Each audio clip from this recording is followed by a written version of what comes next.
করতে পারি না, সম্মান করতে পারি না, খেদমত করতে পারি না। যার মা বাবা চলে গেছে সে ভাবে, হে আজকে যদি আমার মা বাবা বেঁচে থাকতো আমি কিন্তু কত ভাগ্যবান হতাম। হয়তো কথাটা এরকম না। সেজন্য বলি মুহতারাম দোস্ত বুজুর্গ, খাস করে আমার যুবক ভাইদেরকে বলি, আমরা সবাই বেশি বেশি মা বাবার খেদমত করবো। করবো তো ইনশাআল্লাহ? কে কে খেদমত করবো না যদি অল্প হাত তুলেছেন দেখুন। কে কে খেদমত করবো না? আমার কথাটা বুঝতে পারছেন তো নাকি? আমরা সবাই বেশি বেশি মা বাবার খেদমত করবো ইনশাআল্লাহ।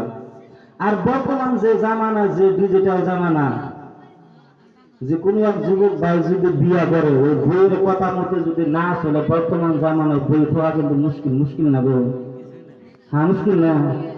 এমন কথাই করতেছি, আমি ভাই যদি বিয়া করে, কি ভাই ভাই বিয়াই করছে, কিন্তু এমন বই যদি অনেক সুন্দরী হয়, ওই বইয়ের কথা মতো যদি না চলে, কিন্তু ওই বাড়িতে ওই বইয়ের হাতে সংসার করা কিন্তু অনেক মুশকিল। মুশকিল না গো?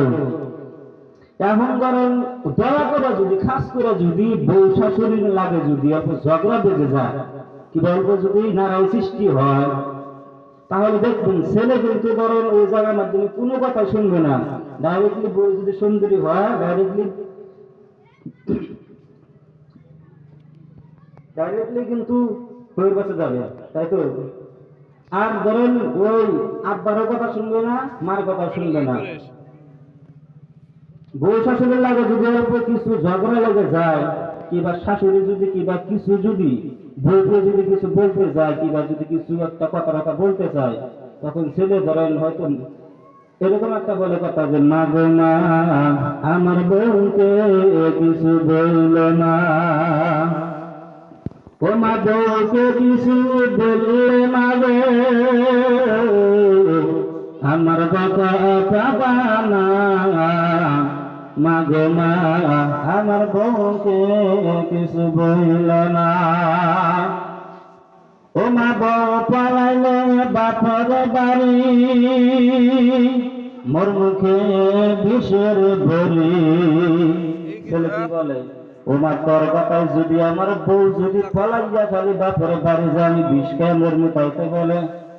ও মা বউ পালাইলে বাপর বাড়ি, মোর মুখে বিষের ভরি।